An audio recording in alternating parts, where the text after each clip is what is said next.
Bem-vindos! Sabem quando a gente está no campo e aí se dá conta que esqueceu o Nistarter em casa? Ou o Nistarter está na caixa de ferramentas, mas está sem corrente? É sobre isso que vamos falar hoje, porque tem uma solução muito interessante para evitar que isso aconteça.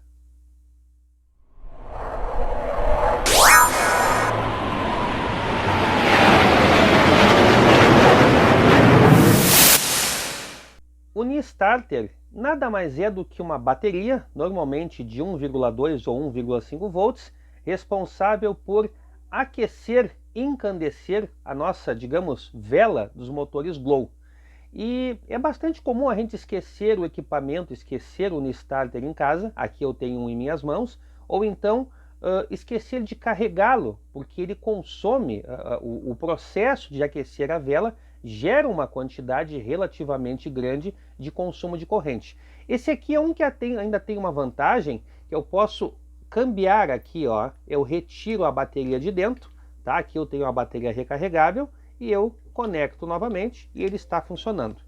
Mas o que ocorre é o seguinte, já tem algum tempo que alguns aeromodelistas têm utilizado um circuito eletrônico chamado LM2596. Esse circuito é uma espécie de um regulador de tensão que, conforme o ajuste mecânico realizado num trim-pot, um trim-pot é um mini potenciômetro, digamos assim, eu consigo ter uma variação de tensão de 1,2 até 30 e poucos volts. E é isso que eu vou mostrar agora na bancada, porque ele pode ser, ao que muitos acreditam, utilizado para outras aplicações, mas devemos ter o cuidado. Vamos ver na bancada agora. Aqui eu tenho então o LM2596. Evidentemente que aqui eu não tenho só o circuito eletrônico em si, mas uma plaquinha com alguns componentes adicionais. Ele vem sempre embalado, como a maioria dos componentes eletrônicos sensíveis, em uma embalagem que visa aí proteger de cargas elétricas estáticas. Ela é característica por ter essa cor assim, digamos, espelhada. Aqui eu tenho então a nossa plaquinha. O circuito mesmo, o ativo, digamos, é esse aqui que eu apontei o dedo, ó, LM2596. Na esquerda temos um capacitor e na direita também, na entrada e saída de tensão. Este componente azul é onde fazemos o ajuste da tensão, com o uso de uma chave de fenda bem pequena, hein, que a grande maioria deve ter, onde girando para a direita eu aumento a tensão e girando para a esquerda eu diminuo a tensão de saída, tá?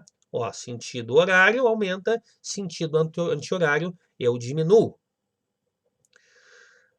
Aqui eu tenho agora os conectores da alimentação, entrada de tensão até no máximo 40 volts, tá? E no lado direito eu tenho os conectores de saída de tensão até no máximo 35 volts.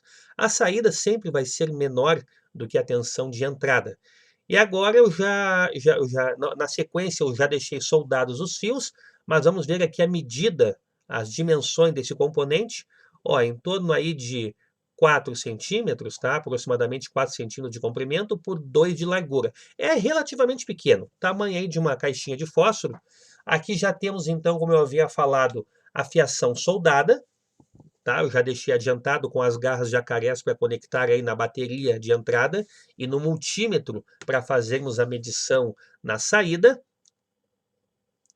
Olha aqui, ó, vou utilizar uma fonte, essa fonte eu tenho há muitos anos, tá? Uma fonte variável que me possibilita aí tensões de até 32 volts. Eu vou usar apenas os bones A e B, que eu vou ter aí em torno de 14 a 15 volts aproximadamente.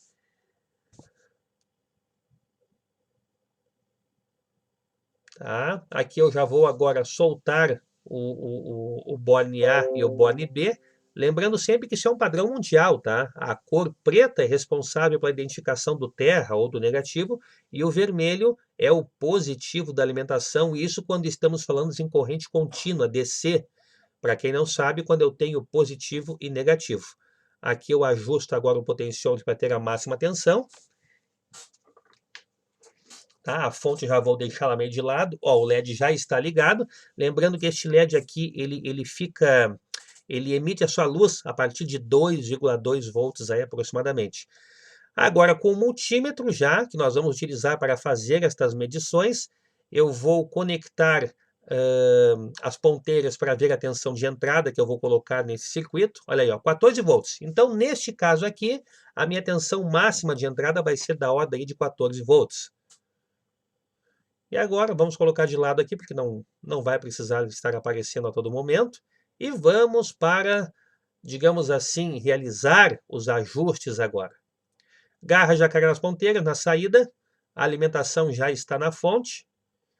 E olhem que assim que eu conecto, já é mostrado lá no display LCD do multímetro 1.26 volts. Esse é o mínimo que vai sair, tá? É o mínimo que vai passar ali nos bólens de saída. E agora, com a chave fenda, eu vou ajustando. Bom, 1,2 volts ou 1,5, como eu vou travar aqui agora, eu já tenho aí o Unistarter pronto para uso, tá? E funciona perfeitamente. Avançando um pouquinho, sentido horário, eu vou chegar agora, ó, o LED já ligou, tá? 2,2 volts ele já ligou.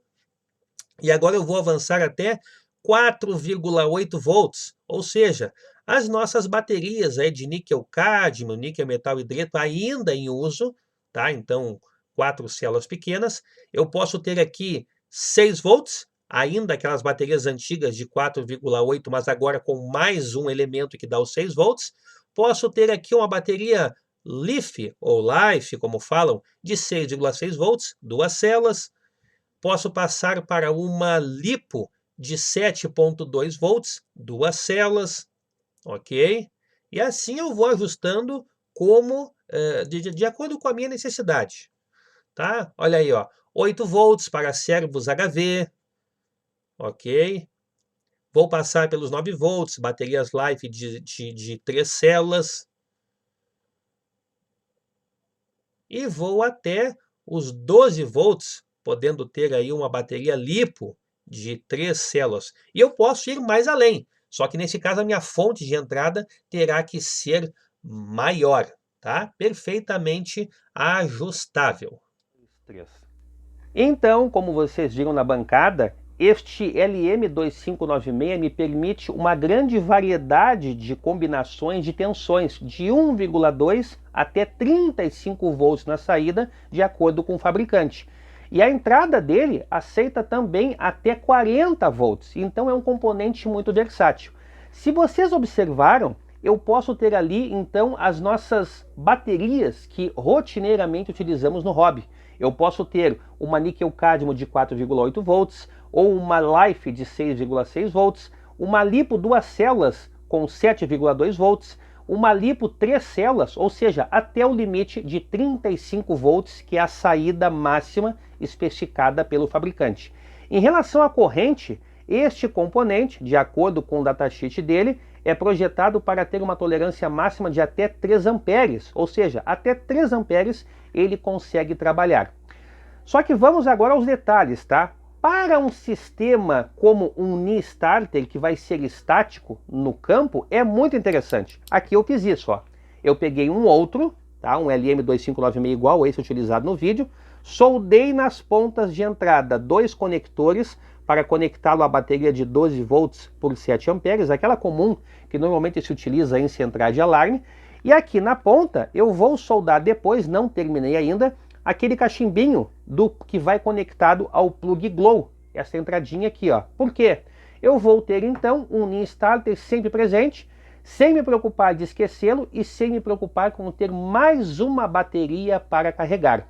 Outra situação interessante é utilizar este circuito para testes de bancada, para eu ter uma fonte variável, lembrando sempre de até 3 amperes, onde eu vou poder testar servos de 4,8 volts, servos que aceitam 6 volts, os servos HV, da ordem de 8 volts e por aí vai. Agora, pegar este circuito e colocar no avião para substituir um back é arriscado. Por quê? Eu tenho aqui um back em mãos, um back de 8 amperes, olha aqui, ó, tá? Cuja tensão de entrada é de até 12,6 volts e eu tenho na saída uma chave seletora para 5 ou 6 volts. Acontece que este componente foi projetado para esta situação e com uma corrente relativamente alta, 8 amperes é uma boa quantidade de corrente. Já esse sistema aqui, ele não é previsto para isso. Inclusive, o datasheet diz que se for utilizar correntes superiores, coloque um dissipador de calor. Mas mecanicamente não tem como colocar de forma eficiente um dissipador de calor aqui. Então, para uso na bancada ou no campo no knee starter, muito legal, muito interessante, principalmente porque em bancada eu vou escolher a tensão que eu vou utilizar de acordo com o que eu estou testando naquele momento. Mas colocar isto no avião para substituir um back é arriscado. É aquilo que eu sempre digo. Posso fazer tudo, mas nem tudo me convém. Cuidado e cautela sempre, ok? Até o nosso próximo encontro. Tchau!